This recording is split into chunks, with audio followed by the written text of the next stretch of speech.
بسم اللہ الرحمن الرحیم۔ اللہ تعالیٰ اور اس کے رسول صلی اللہ علیہ وآلہ وسلم کی محبت اور اطاعت موضوعات مطالعہ میں سے دوسرا ٹاپک ہے، اور اس میں سوال نمبر 2 آج پڑھیں گے۔ سوال نمبر 2 ہے، رسول اللہ صلی اللہ علیہ وآلہ وسلم کی اطاعت کیوں ضروری ہے؟ دیکھیے سوال نمبر 2، رسول اللہ صلی اللہ علیہ وآلہ وسلم کی اطاعت کیوں ضروری ہے؟ جواب سنیے ذرا۔ حضور صلی اللہ علیہ وآلہ وسلم کی حضور صلی اللہ علیہ وآلہ وسلم کی اطاعت اس وجہ سے ضروری ہے کہ آپ صلی اللہ علیہ وآلہ وسلم اللہ تعالیٰ کے آخری رسول ہیں۔ آپ صلی اللہ علیہ وآلہ وسلم کے بعد قیامت تک کوئی پیغمبر نہیں آئے گا، کیونکہ اللہ تعالیٰ نے اپنا ہر حکم ہمیں حضور صلی اللہ علیہ وآلہ وسلم کے ذریعے ہم تک پہنچایا ہے، کیونکہ حضور صلی اللہ علیہ وآلہ وسلم کی اطاعت دراصل اللہ تعالیٰ کی ہی اطاعت ہے۔ اگر ہم حضور صلی اللہ علیہ وآلہ وسلم کی تعلیمات پر عمل نہیں کرتے اور ان کی خلاف ورزی کرتے ہیں تو گویا ہم اللہ تعالیٰ کی تعلیمات پر عمل نہیں کرتے اور ان کی خلاف ورزی کرتے ہیں۔ تو جس طرح اللہ تعالیٰ کی اطاعت ضروری ہے، بالکل اسی طرح حضور صلی اللہ علیہ وآلہ وسلم کی اطاعت بھی ضروری ہے۔ کئی وجوہات ہیں اور قرآن پاک میں اور احادیث میں بار بار تذکرہ ہے کہ اللہ تعالیٰ حضور صلی اللہ علیہ وآلہ وسلم کی اطاعت میں اللہ تعالیٰ کی اطاعت ہے، اور اکثر مقامات پر جہاں پر اللہ تعالیٰ نے اپنا حکم دیا ہے اطاعت کا، اسی کے ساتھ ساتھ اللہ تعالیٰ نے حضور صلی اللہ علیہ وآلہ وسلم کے بارے میں بھی یہ کہا ہے کہ اس کی بھی اطاعت کریں، جیسے کہ اطیعوا اللہ و اطیعوا الرسول، اللہ تعالیٰ کی اطاعت کرو اور اس کے ساتھ رسول کی بھی اطاعت کرو۔ اور ایک آیت میں تو واضح طور پر لکھا ہوا ہے کہ جو حضور صلی اللہ علیہ وسلم کی اطاعت کرتا ہے گویا وہ اللہ تعالیٰ کی اطاعت کرتا ہے۔ تو ہمیں بھی چاہیے کہ ہم نبی علیہ الصلوۃ والسلام کی ہر حال میں اطاعت کریں، اور اہم وجوہات آگے سبق میں بھی یہ آئے گا کہ نبی علیہ الصلوۃ والسلام نے ہمارے لیے جتنی تکالیف برداشت کیے، ہمارے لیے دنیا میں جتنی بھی مشقتیں برداشت کیے، وہ صرف اور صرف ہمارے لیے کیے ہیں۔ تو ہمیں بھی چاہیے کہ ہم کچھ نہ کچھ حضور صلی اللہ علیہ وآلہ وسلم کی اطاعت میں گزار دیں۔ دیکھیے آگے قرآن پاک کی روشنی میں حضور صلی اللہ علیہ وآلہ وسلم کی اطاعت نمبر 1 ہے۔ قرآن پاک میں ارشاد ہے، ترجمہ، حضور صلی اللہ علیہ وآلہ وسلم اپنی طرف سے کچھ نہیں کہتے، یہ تو ان کی طرف وحی کی جاتی ہے، وہی بات ہے۔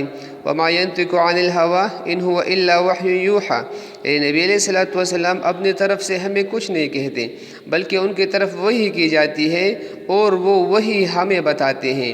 تو جو لوگ وحی کی اتباع کرتے ہیں گویا وہ اللہ کے حکم کو مانتے ہیں، اور جو وحی کی خلاف ورزی کرتے ہیں وہ اللہ تعالیٰ کے حکم کی خلاف ورزی کرتے ہیں۔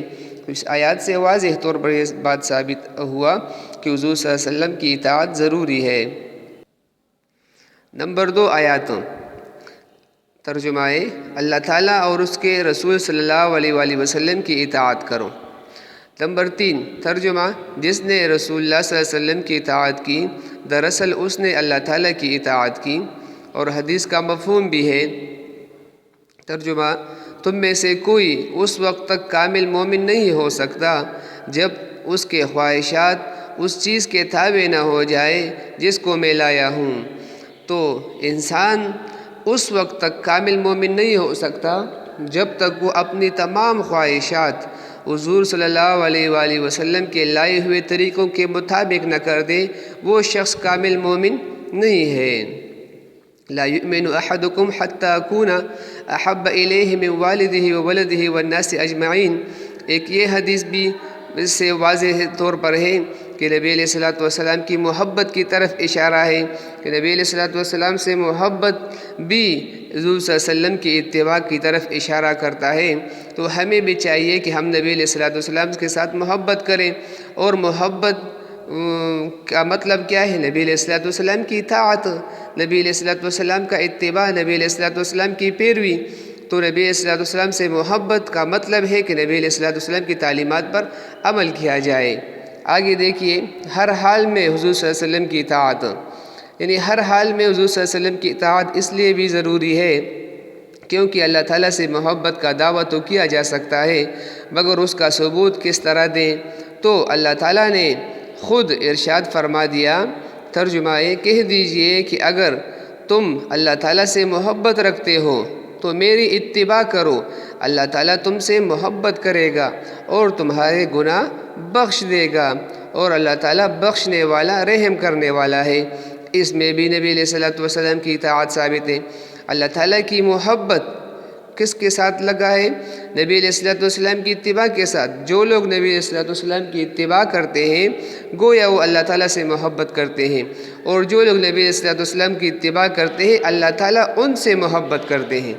تو ہمیں بھی چاہیے کہ ہم نبی علیہ الصلوۃ والسلام کی اتباع کریں۔ حضور صلی اللہ علیہ وآلہ وسلم کی محبت، حضور صلی اللہ علیہ وسلم کی محبت بھی ایمان کا تقاضا ہے۔ قرآن مجید نے اس محبت کو اس طرح ذکر کیا ہے، ترجمہ یعنی نبی اکرم صلی اللہ علیہ وآلہ وسلم مومنوں کو ان کی اپنی جانوں سے بھی زیادہ محبوب ہے، یعنی مومن حضرات اپنی جانوں سے بڑھ کر آپ صلی اللہ علیہ وسلم سے محبت کرتے ہیں۔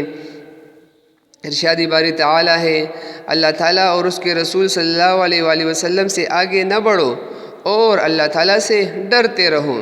تو ہمیں بھی چاہیے کہ ہم وہی کام کریں جس کا حکم اللہ اور اس کے رسول نے دیا ہو، اس سے نہ کم کریں اور نہ زیادہ کریں، وگرنہ پھر اعمال ضائع ہونے کا خطرہ ہے۔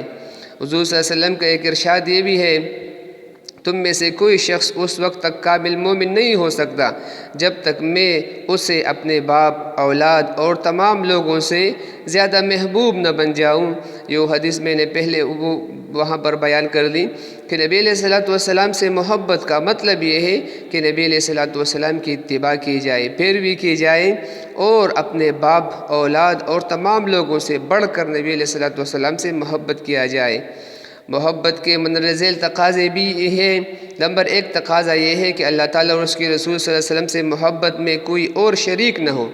اللہ اور اس کے رسول صلی اللہ علیہ وسلم سے محبت میں کوئی شریک نہ ہو، شرکت نہیں ہونی چاہیے۔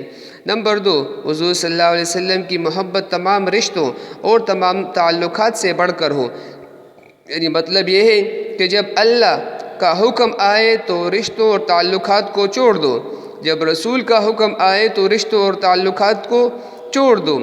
پہلے اللہ اور رسول کا حکم مانو، اس کے بعد دوسرے تعلقات قائم کرو۔ نمبر 3 ہے، رسول اللہ صلی اللہ علیہ وسلم سے محبت کا نتیجہ یہ ہوا کہ آپ صلی اللہ علیہ وسلم کے ارشادات کو تمام ذاتی پسند ناپسند پر ترجیح حاصل ہو۔ مثال کے طور پر سردی کا موسم ہے اور سردی میں ہمارا جی نہیں چاہتا کہ ہم گرم بسترے سے اٹھیں اور ٹھنڈے پانی سے وضو کریں اور پھر نماز کے لیے جائیں، لیکن اللہ کا حکم آیا کہ نماز کا وقت ہے تو پھر اٹھنا چاہیے، وضو کرنی چاہیے اور اس کے ساتھ ساتھ اللہ کا حکم پورا کریں اور اس کے بعد دوسری چیزیں۔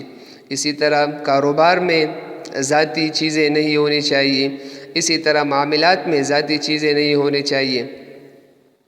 ہاں ذاتی چیزیں ہوں لیکن اس وقت جب اللہ اور رسول کا حکم نہ ہو، جب اللہ اور رسول کا حکم آ جائے تو پہلے اس حکم کو ماننا چاہیے، پھر اس کے بعد اپنا کام کرنا چاہیے۔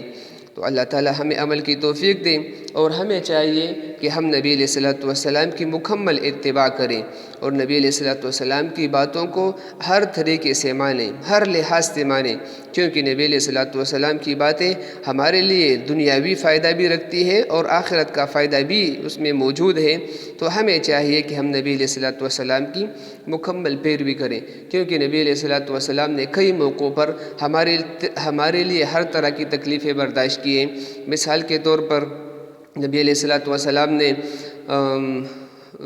ایک موقع پر عرب کی گرمی میں، اور وہ مشہور گرمی ہے عرب کی گرمی، اس گرمی میں سواری پر بیٹھ کر تقریباً 6 گھنٹے ہمارے لیے مسلسل دعائیں مانگی ہیں، اور یہ تو دنیا میں یہ دعائیں مانگی تھی، اس کے علاوہ بھی بار بار ہمارے لیے دعائیں مانگا کرتے تھے۔ آخری موقع پر جب نبی علیہ الصلوۃ والسلام دنیا سے جا رہے تھے تو جبریل علیہ الصلوۃ والسلام سے عرض کیا کہ جاؤ اللہ تعالیٰ سے پوچھو کہ میری امت کا ساتھ کیا معاملہ کرو گے۔ یہ بھی ہماری محبت کے لیے ہمیں بھی چاہیے کہ ہم نبی علیہ الصلوۃ والسلام کی سنتوں کی اتباع کریں، نبی علیہ الصلوۃ والسلام کی سنتوں کا خیال رکھیں ہر لحاظ سے۔ اور آخری موقع پر قیامت کے دن بھی ہمارے لیے ہی امتی امتی کہتے رہیں گے۔ اور اس کے علاوہ ہر نبی کے لیے ممبر رکھ دی جائے گی، اور ہر نبی اپنے ممبر پر بیٹھا جائے تو نبی علیہ الصلوۃ والسلام ممبر کے ساتھ کھڑے ہوں گے تو لوگ کہیں گے کہ حضرت آپ بھی تشریف رکھیے، تو نبی علیہ الصلوۃ والسلام اس موقع پر بھی یہی الفاظ دہرائیں گے کہ میں اپنی امت کے لیے کھڑا ہوں۔ اس وقت چاہیے تھا نبی علیہ الصلوۃ والسلام کو کہ بیٹھ دے، کیوں اور کون سی امت؟ نبی علیہ الصلوۃ والسلام اس وقت صحابہ کرام کی بات نہیں کر رہے ہیں، حضرت جنید بغدادی جیسے بزرگ لوگ ہیں ان کی بات نہیں کر، بلکہ ہمارے جیسے گناہگار لوگوں کے لیے نبی علیہ الصلوۃ والسلام ممبر پر نہیں بیٹھتے، تشریف نہیں فرماتے۔ اور ہم خود اس وقت کیا کر رہے ہیں نبی علیہ الصلوۃ والسلام کی سنتوں کے ساتھ؟ نبی علیہ الصلوۃ والسلام کی سنتوں کا جنازہ ہم نے نکالا ہے۔ نبی علیہ الصلوۃ والسلام کی سنت ٹوٹتی ہے اور ہمیں معلوم بھی ہوتا ہے کہ ہم سنت توڑ رہے ہیں، اس کے باوجود بھی سنت توڑ دیتے ہیں۔ جیسے کہ آدمی کے ہاتھ میں شیشہ ہوتا ہے اور شیشہ زمین پر گرا دیتا ہے تو جیسے شیشہ ٹوٹ جاتا ہے، اسی طرح ہم بھی نبی علیہ الصلوۃ والسلام کی سنتوں کو توڑتے ہیں، لیکن ہمیں کوئی فرق نہیں، ہمیں افسوس نہیں ہوتا کہ ہم نبی علیہ الصلوۃ والسلام کی سنتوں کو توڑ رہے ہیں۔ تو نبی علیہ الصلوۃ والسلام نے جتنی مہربانیاں، جتنی تکالیفیں ہمارے لیے برداشت کی ہے، جتنی دعائیں ہمارے لیے مانگی ہے، ہمیں بھی چاہیے کہ ہم نبی علیہ الصلوۃ والسلام کی پیروی کریں، نبی علیہ الصلوۃ والسلام کے سنتوں کو ہم مانیں۔